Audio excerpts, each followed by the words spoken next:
Hello, welcome back. एक बार फिर स्वागत है ए टू जेड लर्न प्रोग्रामिंग में। और आज ए टू जेड हम जानेंगे कीवर्ड्स के बारे में और कुछ अदर कॉन्सेप्ट के बारे में। तो आज हम सबसे पहले बात करते हैं तो कीवर्ड्स की। जब हम प्रोग्रामिंग करते हैं C++ के अंदर, तो ऑलमोस्ट जितनी भी मोस्टली प्रोग्रामिंग्स होती है उनके अपने खुद के कुछ कीवर्ड्स होते हैं। क्यों यूज़ करें, क्या कारण होता है, उसके बारे में आज हम जानने वाले हैं। तो हम इसको डायरेक्ट स्क्रीन के थ्रू समझ सकते हैं, जहाँ पे आपको थोड़ा सा क्लियर हो जाएगा। ओके, तो देखिए सबसे पहले इंपॉर्टेंट क्या होता है। जो कीवर्ड्स होते हैं reserve words. Generally it means reserve word जैसे कि फिक्स होते हैं वर्ड्स, आप इन्हें यूज़ नहीं कर सकते अपने नॉर्मल तरीके से। आप इनको एक स्पेसिफिक जगह ही यूज़ करते हो रिजर्व वर्ड्स को। तो keywords are reserve word in C++ and compiler knows about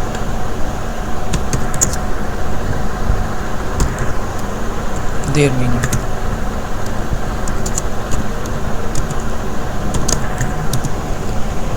okay, तो पहले से ही एक्चुअली कि कंपाइलर को उनकी मीनिंग्स का पता होता है, इसलिए ये जो कीवर्ड्स है ये सारे आपके क्या कहलाते हैं, रिजर्व वर्ड्स कहलाते हैं। ओके, एंड इनको आइडेंटिफाई हम कैसे करते हैं। जनरली ये होता है कि जब भी हम कीवर्ड्स को यूज़ कर रहे होते हैं हमें पता लग जाता है, क्योंकि बिकॉज ये इस प्रोग्रामिंग के अंदर ये वाइट हो जाते हैं जब हम प्रोग्रामिंग करते हैं। कीवर्ड्स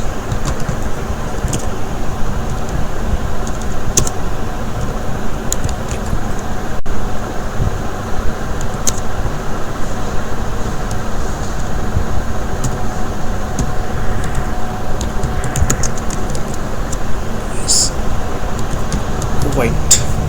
ओके, ये become highlight as a white. तो अब जनरली मान लीजिए कि हम कोई भी एक यहाँ पे वेरिएबल डिक्लेयर कर रहे हैं। ओके, मैंने यहाँ पे लिखा इंटीजर टाइप, तो मैं जैसे इंट यूज़ कर रहा हूँ तो ये इंट है क्या, वाइट हो गया। तो दैट मीन्स ये आपका रिजर्व वर्ड है। जब आप किसी भी कीवर्ड का यूज़ करें तो समझ जाओ वाइट हो गया है, तो वो आपका क्या रिजर्व वर्ड्स हैं। इनकी खास पहचान होती है इसके अंदर, तो आप इन्हें यहाँ पे इस तरीके से यूज़ कर सकते हो। लेकिन ये ध्यान रखना है कि इनकी अपनी खुद की कुछ लिमिटेशंस होती हैं, क्योंकि उनको पहले से कंपाइलर ने फिक्स कर रखा होता है कि इंट का मतलब यहाँ पे न्यूमेरिक वैल्यू होती है। ओके, फिर अब हम कुछ और यूज़ करते हैं कीवर्ड्स को, तो उनकी भी अपनी कुछ वैल्यू पहले से क्या होती है कंपाइलर के अंदर नॉन होती है, इसलिए हम अपनी इनकी डेफिनेशन क्या उनकी मीनिंग को नहीं बदल सकते। ओके, तो ये आपको हमेशा पता होना चाहिए कि कौन से कीवर्ड्स है या नहीं है। अगर आप फिर भी बाय द वे उनके बारे में नहीं नॉलेज रखते तो कोई इशू नहीं है इतना बड़ा, बिकॉज वो ऑलरेडी क्या होंगे, वाइट हो जाएंगे। तो आप उन्हें जनरली एज यूजल जैसे आप यूज़ कर रहे होते हो कुछ वेरिएबल्स बनाने में, आइडेंटिफायर्स वगैरह, या आप किसी तरह के जो ऑपरेशन परफॉर्म करवा रहे हैं, तो उन्हें ऐसे जनरल तरीके से ट्रीट नहीं कर सकते, वो स्पेसिफिक होते हैं। ओके, तो इंट को हमने इंटीजर वैल्यू डिक्लेयर करने के लिए यूज़ करा है। अगर यहाँ पे मैं इंट दे के कोई भी वेरिएबल का नाम इंट दे दूँ तो ये पॉसिबल नहीं होगा। यहाँ पे इस प्रकार की ये अगर हम यहाँ पे देते हैं तो ये एरर आ जाएगी। आप देख भी सकते हैं, मैं ओल्ड F9 करके कर रहा हूँ तो ये एरर आ गई। तो ये कह रहे टू मैनी डिक्लेरेशन, क्योंकि वो कन्फ्यूज़ हो गया। इंट करके हम स्पेस दे के जो है ना वहाँ पर वेरिएबल का नेम देते हैं, जिससे पता लग जाता है कंपाइलर को कि हम कोई वेरिएबल डिक्लेयर कर रहे हैं, उसमें कोई वैल्यू होल्ड कर सकते हैं। ओके, तो इस वजह से ये कंफ्यूज हो गए यहाँ पे। तो ये आपके identifiers declaration does not specify the tag और आइडेंटिफाई, ये किसी भी तरीके की टैग आइडेंटिफाई यानी वेरिएबल को आइडेंटिफाई नहीं कर पा रहा है। तो ये भी एक प्रकार से इसके लिए क्या है, एरर है। ओके, तो इंट को आप नॉर्मली ट्रीट नहीं कर सकते जैसे एज यूजुअल सबको करते हो। अब जैसे मैंने यहाँ पे इंट स्पेस दिया और ए लिख दिया, दिस इज़ वैलिड, ये एक वैलिड आइडेंटिफायर है, तो आप इसे यूज़ कर सकते हो। यहाँ पे ये पता लग गया कि जो ए आइडेंटिफायर है वैलिड है और वो इंटीजर टाइप का है, यानी कि इसके अंदर कोई भी हम न्यूमेरिक वैल्यू को होल्ड कर सकते हैं। यस, तो आप देख सकते हो यहाँ पे किसी भी तरीके की कोई एरर नहीं है। तो ये होता है इस तरीके से आइडेंटिफाई करना कि हम रिजर्व वर्ड्स यूज़ कर सकते हैं। रिजर्व वर्ड बहुत सारे होते हैं, बस आपको उनके बारे में नॉलेज हो ना हो इतना बड़ा इशू नहीं है, पर टाइम टू टाइम अभी सारे रिजर्व वर्ड्स और हम जैसे हम प्रोग्रामिंग में आगे चलेंगे वो सारे आप यहाँ पर सीख जाओगे। ओके, तो ये होते हैं रिजर्व वर्ड्स। उसके अलावा बहुत सारे रिजर्व वर्ड में वॉइड है आपका, कैर है आपका, डबल है, ये सारे क्या हो रहे हैं, वाइट हो रहे हैं। अगर इसके अलावा वो वाइट नहीं हो पाए तो समझ लो वो आपके रिजर्व वर्ड्स नहीं है। ओके, तो ये थे रिजर्व वर्ड्स आपके कीवर्ड्स। अब इसके बाद हम थोड़ी सी और कॉन्सेप्ट को अभी समझते हैं थोड़ा सा। अब बात कर लेते हैं हम इसकी डाटा टाइप्स की। तो डाटा टाइप बहुत इंपॉर्टेंट होते हैं हमारी प्रोग्रामिंग के अंदर, बिकॉज डाटा टाइप क्या करते हैं, जब हम कोई प्रोग्राम बनाते हैं तो प्रोग्राम बनाने के दौरान हमारे किस टाइप की इन्फॉर्मेशन एक्चुअली इसमें यूज़ करनी है, उसके लिए हम एक्चुअली यूज़ करते हैं डाटा टाइप्स। डाटा टाइप यानी इन्फॉर्मेशन किस टाइप की फ्लो होने वाली है, किस तरह की इन्फॉर्मेशन यूज़ करने वाले हैं, उसके लिए हम यूज़ करते हैं यहाँ पे data type. Data type actually C++ के सपोर्ट्स करते हैं कई तरीके के, लेकिन हम बेसिकली जो सबसे ज़्यादा यूज़ करते हैं वैसे प्राइमरी डाटा टाइप, जिसे हम फंडामेंटल डाटा टाइप भी बोलते हैं। ये जो प्राइमरी डाटा टाइप्स तो ऑलमोस्ट हर किसी प्रोग्रामिंग के अंदर अवेलेबल होते हैं। ओके, अगर हम बात करें तो स्पेशली और ख़ास तौर पे हम 3 तरीके डाटा टाइप हम यूज़ करते हैं अपनी C++ के अंदर। पहला होता है प्राइमरी, जिसे हम बिल्ट इन या फंडामेंटल डाटा टाइप भी कहते हैं, और दूसरे नंबर के होते हैं डेरिव्ड डाटा टाइप्स। ओके, और तीसरे होते हैं यूज़र डिफाइंड डाटा टाइप्स। ये 3 तरीके डाटा टाइप्स C में भी होते हैं और C++ में भी होते हैं। तो हम फिलहाल C++ की बात कर रहे थे। तो C++ में हम सबसे पहले जो प्राइमरी डाटा टाइप पढ़ते हैं उसमें सबसे पहले हमारा इंटीजर, फिर उसके बाद हमारे पास character, boolean, floating point, double floating point, void और वाइड कैरेक्टर डाटा टाइप्स होते हैं एक्चुअली। ये हमारे जो होते हैं ये होते हैं हमारे प्राइमरी यानी मेन, जिनको हम बहुत ज़्यादा यूज़ करते हैं। और मेन के अंदर भी हम जो ज़्यादातर इंट, जैसे इंटीजर हम बोल रहे हैं, कैर यानी कैरेक्टर यूज़ करते हैं, और फ्लोटिंग यानी फ्लॉट, और डबल डाटा टाइप यानी डबल फ्लोटिंग पॉइंट भी जिसे हम कह रहे हैं उसे डबल इस तरीके से यूज़ करते हैं। तो यहाँ पे मैं आपको जैसे इंट दिखा रहा हूँ, ये एक इंट हो गया, दूसरा आपका कैर हो गया, डबल हो गया और एक फ्लोट हो गया। तो ये सारे हमारे क्या है 4 जो डाटा टाइप है प्राइमरी के ही पार्ट होते हैं। लेकिन उसके अलावा मैंने जैसे वॉइड बोला वो भी एक डाटा टाइप है, और साथ ही साथ वाइड कैरेक्टर। ओके, तो ये सारे हम एक्चुअली डिटेल में पढ़ेंगे जो बहुत इंपॉर्टेंट होते हैं। ये जनरली इतनी आसानी से क्लियर नहीं होते, लेकिन फिर भी मैं इन्हें एक प्रॉपर एक ईजी हिंदी लैंग्वेज में आपको डिटेल में डाटा टाइप इन C++ सारे समझाऊंगा। हम एक्चुअली स्टडी कर रहे थे डाटा टाइप्स कौन से होते हैं हम उसको। और दूसरी हम बात करते हैं डेरिव्ड डाटा टाइप्स की। तो ये होते हैं फंक्शंस, एरे, पॉइंटर और रेफरेंस। तो ये आपके 4 तरीके के होते हैं। और जो तीसरी कैटेगरी जिसकी मैंने बात करी यूज़र डिफाइंड, जो अपनी मर्जी से यूज़र हम खुद बना सकते हैं, जैसे क्लास, स्ट्रक्चर, यूनियन, इनम और टाइप डेफ। ये होते हैं आपके ओके 5 तरीके के आपके यूज़र डिफाइंड डाटा टाइप्स होते हैं। तो इनकी मैं अलग अलग क्लास के अंदर आपको डिफाइन करके इनके बारे में उनको एक एक यूज़ करके आपको दिखाऊंगा कहाँ पे हम इन्हें यूज़ कर सकते हैं और कहाँ नहीं कर सकते। क्योंकि कहाँ करना आसान है लेकिन कहाँ नहीं करना चाहिए वो बहुत इंपॉर्टेंट होता है। ओके, तो इसको भी हम इसके अंदर हम लास्ट में डिटेल्स में इसको जानेंगे, नहीं तो अदरवाइज़ ये वीडियो वाकई बहुत ज़्यादा लंबी हो जाएगी। तो फिलहाल हमें इतना समझना है कि हम एक्चुअली डाटा टाइप किस तरीके की यूज़ करें। प्राइमरी डाटा टाइप, इसकी मैं अभी बात कर रहा था। दूसरी मैंने आपको बताया डेरिव्ड डाटा टाइप, और तीसरी मैंने बताया आपको user defined data types.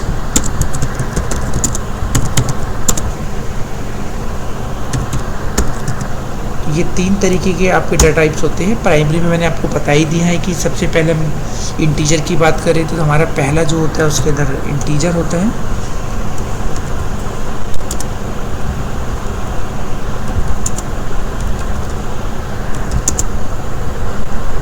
First integer, दूसरा उसमें कैरेक्टर, तीसरा हमारा फ्लोटिंग, और फिर हमारा डबल फ्लोटिंग,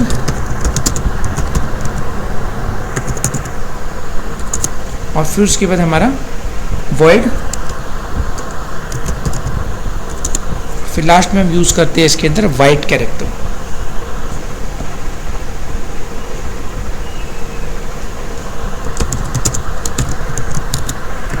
तो ये होते हैं हमारे किसके अंदर प्राइमरी के अंदर। फिर हम डेरिव्ड की बात कर रहे थे, तो डेरिव्ड में हमारे जो मेन आते हैं वो हम बात करते हैं सबसे पहले फंक्शंस की, फिर उसके बाद आते हैं हमारे एरे,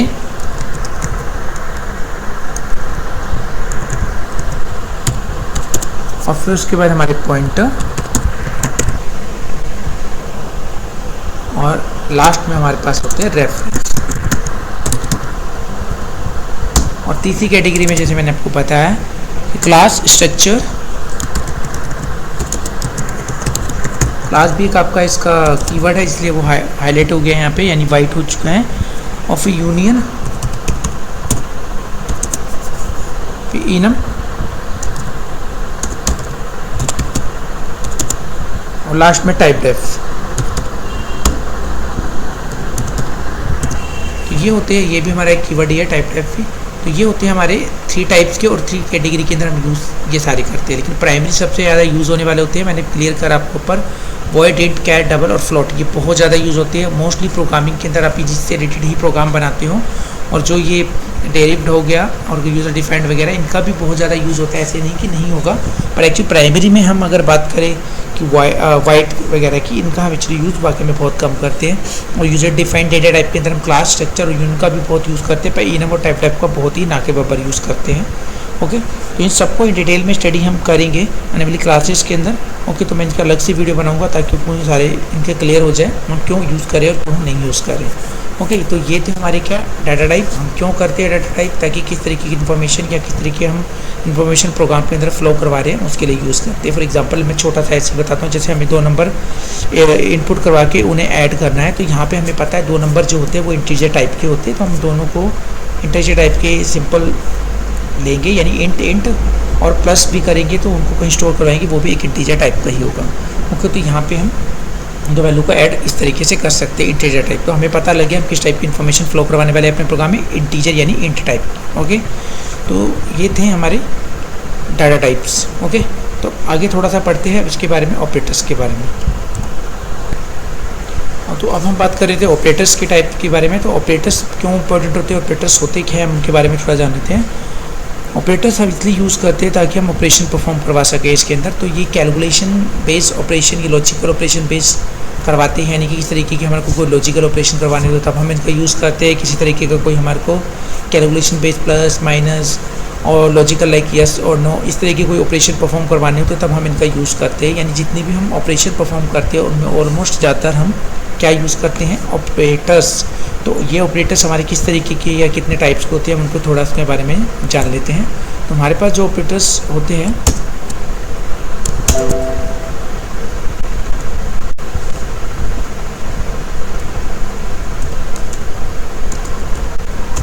तो हम थोड़ा ऑपरेटर्स का लिख लेते हैं। सबसे पहले हम जो ऑपरेटर्स ऑलमोस्ट पढ़ते हैं, फर्स्ट हमारे पास होता है इसके अंदर अरिथमेटिक ऑपरेटर्स। अरिथमेटिक ऑपरेटर्स होते हैं वो फंडामेंटल ऑपरेटर्स परफॉर्म करवाने के लिए यूज़ करे जाते हैं। ज़्यादातर हम इसके अंदर जो ऑपरेटर्स यूज़ करते हैं, ज़्यादातर प्लस माइनस इस तरीके के ऑपरेटर्स का हम यूज़ करते हैं। ओके, तो इसमें ज़्यादातर जो हम करने वाले हो प्लस माइनस डिवाइड और ये आपका मल्टीप्लाई। ओके, एंड मॉड्यूलस को हमने अलग नहीं रख रखा, जबकि सी के अंदर मॉड्यूलस को अलग रखते हैं। तो मॉड्यूलस भी आपका इसी में आ जाता है, मॉड्यूलस मतलब रिमाइंडर ऑपरेटर। तो ये आपके ऑपरेटर्स हो गए इसके अंदर अरिथमेटिक के अंदर। हम दूसरी कैटेगरी की बात करें तो दूसरे में हमारे जो आते हैं वो आते हैं हम इसके अंदर आपके इंक्रीमेंट एंड डिक्रीमेंट ऑपरेटर हम बात कर लेते हैं थोड़े से इसके अंदर।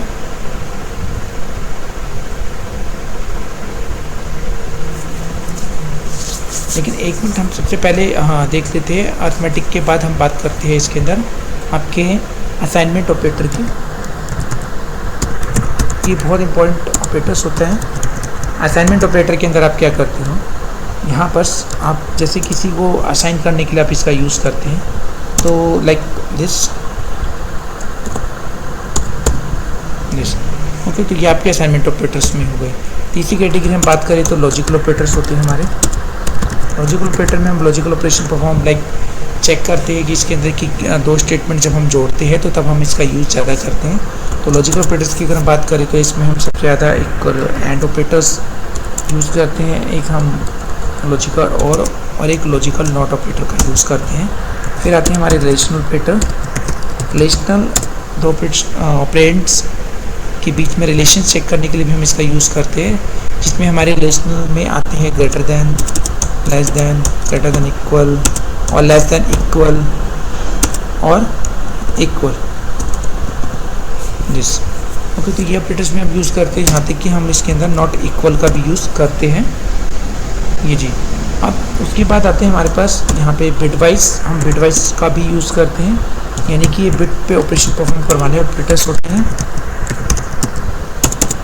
जिस। तो जैसे हम एंड का यूज़ करते हैं, बिटवाइज एंड हो गया, बिटवाइज और हो गया। ओके, तो इस तरीके की हम अपने इंक्लूसिव वगैरह और हो गए, इस तरीके के हम यहाँ पे यूज़ करते हैं।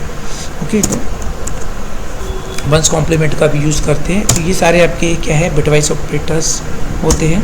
ओके, अदर्स में भी बहुत सारे होते हैं, लेकिन जनरली हम इस तरीके के ऑपरेटर्स ज़्यादा यूज़ करते हैं। अदर्स की अगर हम बात करें तो हमारे पास अदर्स में इंक्रीमेंट ऑपरेटर और डिक्रीमेंट ऑपरेटर भी होते हैं, जैसे plus plus minus minus.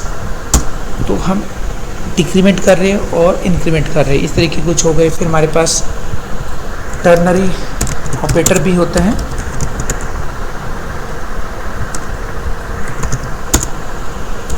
Question mark और कॉलन का यूज़ करके हम यूज़ करते हैं। ओके, साथ ही साथ हमारे पास टाइप कास्ट ऑपरेटर भी होते हैं।